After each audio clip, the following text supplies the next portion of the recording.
Welcome to the podcast. I want you to meet Jeremy today because Jeremy's a guy who has built his business from the ground up and he's learned a lot along the way. So, Jeremy, some quick fire questions. How many years have you been doing Move2Thrive Clinic? So it's been about, as a company, it's been about 2.5 years now. As a sole trader, about 6. Okay, so you were a sole trader and then you turned into a company. Okay, so in that 8 years, you moved from how many clients a year, 0, to how many clients a year now? So it's only been 6 years. So yeah, 2 years. Yeah, 6 years from sole trader. Got it. Yeah. So in terms of how many clients did you say? Yeah, how many people do you serve? That's a good question. Too many to no, probably not enough. Like dozen? Yeah. We do at the moment with per week on a company basis. We only probably do about 40 sessions a week at the moment. But yeah, over years that probably would be a couple hundred maybe. Okay, 40 sessions a week by 50 weeks, it's like 2,000 sessions a year. So that's a lot of work you're doing. And the thing is, it wasn't always easy for you. You know, like things stuffed up along the way and then some things went really right. And what I'd love to do is look at, well, what stuffed up and how did you adapt and what went really right, you know, and what surprised you. Okay. So I remember you saying that about 40% of your work is within NDIS and 60% outside it. There's never been a better time to have 60% of your work outside NDIS. So, Jeremy, most of us who start a business think it'll be really easy and then find it's not. Okay. What's your story? What's been the journey? Yeah, so I'm going to give you hopefully a quick story about my origin. So I grew up in housing commission. My parents split up just before year 12. So that was a big, I guess, challenge in terms of learning how to deal with that whilst trying to do the studies. I did a Bachelor of Business and Commerce and I did a major in hospitality management. Worked in the hotel industry for a few years and I really got interested. I injured myself, went to physio, osteo, chiro, whatever, and really got interested in trying to fix my own injury and help my state. And I really loved always had a passion for trying to make the world a better place, for as cliche as that may sound. But I decided to go back to uni. I think I was about 24 at the time. Went back to uni and did my second degree in Bachelor's of Exercise Physiology. And I really loved it from there. And I've also always had an entrepreneurial streak, I guess, because since I was a baby, we were doing markets with my dad, and up to about 15 years old, I was helping him in the markets, serving people and just trying to sell our sporting clothing that we sold. So I guess that sort of led from finishing my degree, we went straight into a contractor role, had to open up my ABN straight away. And that led to where we are now. That's amazing. Okay. So, Jeremy, is it all right if I ask a hard question? Is that all right? Go for it. Okay. I'll try. Yeah, give it a go. So, Jeremy, how does someone approach business confidently when they've grown up in housing commission? Life wasn't always easy as a teenager. Here you are in, I don't know, I'm guessing your late 20s, early 30s. How do you reframe things from life's hard to I've got this? Thank you for thinking that I'm younger than I actually am. I'm 35, so mid-30s. Okay. But that's a good question. I think it's sort of something that you just do. I don't feel like, in terms of business, like we said before, I'm learning every day. There's things, trying to build a team now and manage a team has its own challenges and limitations. And I'm still a clinician seeing most of the clients at the moment. So still trying to balance that at the same time. And to be fair, it's just something, I don't know if it's mindset or just my way of doing things in life. I just have to push through and keep pushing. I don't have any other better answer for you, unfortunately. Oh, that's all good. So when you're having a hard day, what do you tell yourself? Yeah, I'm going to be honest. It's, especially on those hard days, it's not easy. Like there have been breakdowns with my wife. There have been breakdowns internally as well. Like it's not easy, but again, maybe part of that mindset shift is just trying to move forwards and move on and know that it will get better. And that's something we always tell our clients with pain as well, is that unfortunately it really freaking sucks right now, but it will get better. These things have shown in evidence and research that if you just keep pushing forward, it will get better. Yeah. That makes sense. And who are some of the people who've helped you along the way? Because sure, you went to uni, you learned a whole bunch of things, but to grow a business, really, to do that alone wouldn't work. Who are the people who've helped you on your journey? Probably first and foremost, and she probably won't be watching this at all, but my wife is probably the biggest person that's that's helped me through, because we've been together for about 16 years now this year. And yeah, especially going through uni again and having no money, because yeah, I was barely working at the time, or part-time work. So my wife is definitely one big driver for what I do and how we do things. And obviously the boys now, my little boys, they're always pushing me, and they are ultimately my why and purpose of keep pushing things to make it bigger and better. And hopefully, I don't know, maybe they'll be part of the business or have some sort of business in the future, whether in healthcare or not. And I have had a few mentors along the way as well who have been huge. I did a few business mentorships, paid and unpaid, and yeah, definitely mentorships have been huge for me too. That makes sense. And can I ask, to your wife and your boys, how old are your boys now? My oldest is 5 and my youngest is 10 months. Wow. Okay. So you're in that point of life where life is just hard. Everything's hard. Okay. You're playing on hard mode. And then one day but they're 6 years old and suddenly life's a lot easier. But so in this season, how do you do growing a business and being in your own business as a clinician and being a husband and being a dad? Like, Yeah. how do you do all that without falling to pieces? I ask myself every day. I try to manage my time, and I wouldn't say I block off time for certain things, but I kind of do. Like exercise, for example, I try to. It's easy when I work out of a gym, but I try to leave at least 1 hour a day, 4 times a week, within my middle of my day or my block to leave that time for me, and just to both not only my physical health but my mental health as well. For sure, that definitely has helped.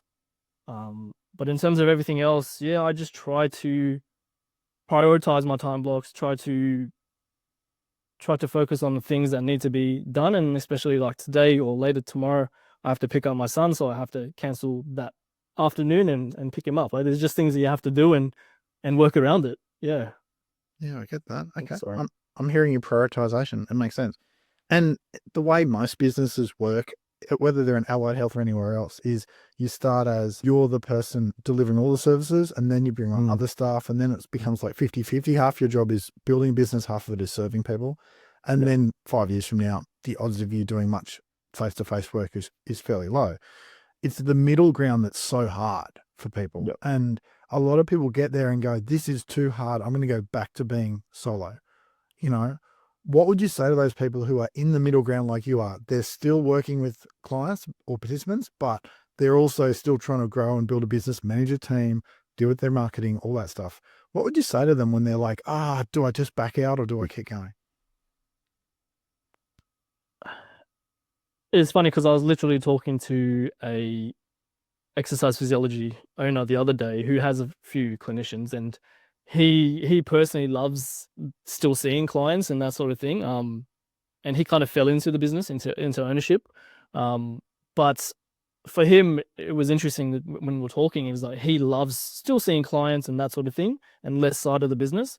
Whereas for me personally, I really enjoy working on the business and trying to grow it into something bigger. I still love seeing clients, of course, but it's more so the business growing and the team growing that I really love. So I think everyone's, I guess, purpose and way of looking at things is different in the first place. But if you still really love that part as well, growing a business and a team, what would I say is, I think the whole theme here is just to keep moving, keep pushing on. But sometimes it's okay to also ask for help and to maybe outsource a few things, such as your website from Athletic Koala, for example.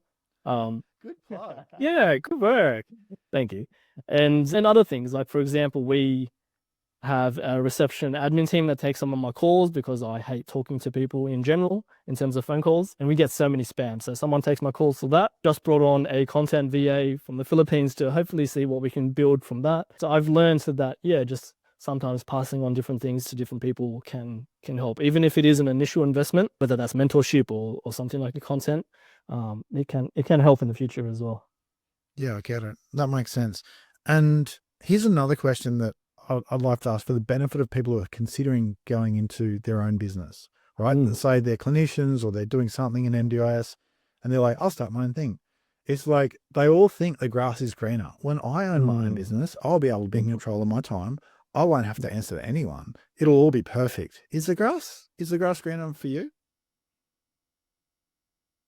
Depends what you mean by greener and in what portions or I guess areas of your life you're talking about. For example, as a business owner, you do have that flexibility of like taking off a Friday if you need to, or taking off a certain morning for the kids. But you also do sacrifice other things such as less revenue, less clients, less time for your team. And yeah, you're every week or every day you're trying to find out how to see more people, how to get more revenue, how to do better. So it's no, I always say to people, it's not for the faint-hearted, and I wouldn't sometimes wish it upon my enemy. Like, it's a hard, tough grind, and I personally enjoy going meeting other business owners, allied health owners, and we always talk about it. It is a really lonely road, and so it's nice to actually also reach out to other people and see if they're in the same boat and can help you somehow. Yeah, But that it's not makes easy. sense. And that isolation can kill people's enjoyment of their work. You know, and isolation can also cause us to make really foolish decisions. You know, Yeah. when you've got a big decision to make, how do you make it? Sometimes ChatGPT helps. No, but yeah, ChatGPT has been a big help in my life, both in the business and personally as well. So it's crazy how I'm trying not to rely on it too much, but it has helped a lot. But in terms of making big decisions, yeah, you gotta look at it from your own values and morals and go off based off that and start there and then see if it really fits your morals and values in the future, 5, 10, 15 years plus. I guess that's one of the ways that I look at making big decisions. Yeah. That makes sense. And you talk about your values or your morals. Like for you, what drives you for that? Like everyone has their surface level, oh, I'm here to help people. And then they've got their real story. Like, here's Yep. why I'm really here. You know, like what's the real Jeremy all about? Nowadays, I really prioritize family. Family for me is huge, and not only just my direct family, but sometimes it's cliche, but I also feel like just building the team, as much as you shouldn't be their friends sometimes or their family, but I feel like we're still trying to build that community, trying to build that family, that culture. But yeah, first and foremost, like I said before, my boys and my wife are my whys, and I feel like if in the future, if I made a decision that didn't benefit them both from like a mindset point of view, but also just showing them that dad did this thing that was right or wrong, I guess that's something that I might look at. Yeah.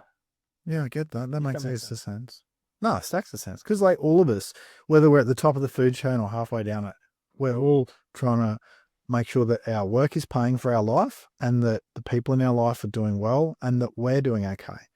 So the biggest asset in almost any business that I've ever seen is actually the owner and the owner's well-being and the owner's mental headspace and the owner's ability to do another 5 years of this. If you're an asset, Jeremy, like if you view yourself as an asset, what would you say about that asset? Would you be like, oh, we're pulling too much out of that asset at the moment, or we need to build in here? Or would you be like, no, the asset's doing just fine? Viewing yourself as an asset in your business, how would you view that asset? I think just like with every business owner, especially early in the trenches, team is probably earning more than me. And that is probably as an asset as of myself, I'm not paying myself enough, but that will hopefully come in time. And as we grow the business, as we're able to support the team as much as possible, that will hopefully come in time. That's the goal. So yeah, in terms of being an asset to myself, I do try to prioritize. And it's also hard, especially again as a business owner, like whether you should take on this client or whether you should spend that time building the business. Something I've definitely juggled over the years and still juggling. But yeah, so in terms of time asset and money asset, that's something that you should definitely look at yourself as a business owner. Yeah, okay. And then let's imagine that you are a main asset within your business right now. Is this asset being treated in such a way that he'll still be thriving in 5 years or 10 years? Or do you feel like we're going to have to ease back on how much we're demanding from this asset in the future? Personally, I feel like I'm in a good space. I feel like this asset is doing well. Yeah, and I think right now I'm looking after my mental health, my physical health as much as I can. Again, there has been days and sometimes weeks where it's really freaking hard, but I'm good overall. So this asset hopefully will be able to help the rest of the assets. That's amazing, because I know very few people in your shoes who can say that at your stage of the game. Young kids at home, a business that's growing, paying our staff more than we are getting, sort of thing, and yet you still, yeah. So you talked about how you keep your physical health on track. How do you keep your mental health on track? How do you keep your headspace right? To be honest, the physical part has been a huge part in terms of my mental health. A bit biased as an exercise physiologist, but exercise has really helped my mental health. It gives me a space to just think out, and sometimes I listen to podcasts while I'm exercising and that sort of thing. But anything else in terms of the headspace, just spending time with my boys and my wife, really, like when I can, and yeah, just spending time with them is always nice to really help, even though it can be, as you know, with kids, it can be a bit of a struggle as well at the same time. But no, they're definitely a little outlet as well. Yeah, I get that. That makes heaps of sense. And can I ask, what brings you joy in life that's not your family and not your work? What other things do you have joy in? That's a good question. That is a good question. Again, I'm going to be biased and say exercise. My gym workouts give me joy as well. I used to do video games and that sort of thing too, which was kind of like an outlet. But I did notice, unfortunately, that spending time on that sometimes would be taken away from the business. So to be honest, in my spare time, I am probably working on the business or spending time with the family or working out. As boring as that may sound. Yeah, I think it's just honest, So I look at how I spend my spare time. I spend so much of it just reading business books and, all that stuff. I just love it. And other people are like, oh, Michael, do something fun. I'm like, but it is fun. I can't think of anything more fun than having a half day on a weekend to just do nothing and just read. Okay, but I do hear you. Okay, so I guess you guys, how did you niche yourself? Like Move2Thrive Clinic. It's not like physio where everyone understands what a physio does. You guys are exercise physiology and you niched. How did you do that? I wouldn't say we've niched per se. I mean, we do, like we said before, about 40% of NDIS participants. The rest of it is a mixture of workers' comp, DVA, so veterans, Medicare, private health, and aged care. So in terms of niche, I wouldn't say we've exactly niched, although like we were talking about before, we do a lot of what's the word? In terms of like pain science or pain education, we try to help our clients specifically, especially in workers' comp, move beyond pain. And even if they have to live with pain, we try to teach them different ways of approaching it and moving with exercise, or even just moving in life. So there's definitely that, I guess you could say, that sort of niche, because we don't aim to fix people. We just aim to empower people through movement and through movement-based therapy. And that's pretty much throughout our whole funding schemes that we work with. And yeah, the hard part has always been and is still always the fact that not many people know about exercise physiology and what we do as exercise physiologists. Although it's in the title, but sometimes it's a bit more than that. It's a bit more about sometimes one of our sessions, or last week, for example, we was just talking for half an hour in our office because he didn't want to do exercise that day, but we're still here to help people through their goals and through their lives, even if it is just talking and doing that behavior change. That makes sense. Well, I love what you're doing. Okay. Thank you. I would consider you're probably more niche towards the pain than a lot of exercise physiologists. And it's like, when I look at your LinkedIn, I'm like, he's the pain guy. So that may not be a deliberate niche, but it's obviously something your business is strong at, and that's really cool. How do you use LinkedIn to grow? You obviously do love your LinkedIn. Like, how does that work? Love is an interesting word for LinkedIn. To be honest, I'm trying to be present, maybe rightly or wrongly, on every platform as possible. So we're on TikTok, we're on Instagram, Facebook, whatever the next thing is going to be. But in terms of LinkedIn, yeah, I've definitely found it that, especially for other allied health professionals, support coordinators, other providers, it has been, yeah, nice, really, first and foremost, to connect with people and to connect sometimes on a personal level, like when we do our little meetouts. I do quite a few meetouts with people that are willing to, sometimes in the gym here as a workout, or otherwise, yeah, it's LinkedIn is a beast in its own right, and still something that I'm trying to do better at and learn more into. I post our blogs on our business page and I just repost those. on my personal page. Yeah, just trying to comment with value on people's posts, to be present. Yeah, I think just being present and being around has helped a little bit in terms of just getting people noticing our business as well. Yeah, I'm hearing you say you're trying to be present on multiple platforms, and there's software that you can press send and bam, it goes out to all platforms. And you know that, but not everyone does. So, guys, when he's talking about that, he's not saying he spends 4 times as long as you. You have systems. Okay, so Sort of. well, you're building them. Okay, I hear you. Okay, so Jeremy, I think what you're doing is amazing. You're obviously there to help others and support others, and I think you're serving people wholeheartedly. Like, well done. You know. Thank you. I also think people are going to get a lot out of this session when they listen to it. If someone wants to get in contact with you, Jeremy, how do they find you? So LinkedIn, you can find me at Jeremy Pucheta. Otherwise on TikTok, Facebook, Instagram, it's at Move2Thrive Clinic. So 2 with the number 2. So Move2Thrive Clinic. Otherwise, yeah, just reach out directly at jeremy@move2thrive.com.au on our email, and yeah, I'm happy to connect with people. I love it. And if you can't remember any of that because you're jogging or whatever, send me a message. I'll put you in touch with him gladly. Thanks so much for your time, Jeremy. Thank you for having me, Michael. See you later. Bye. See you, mate.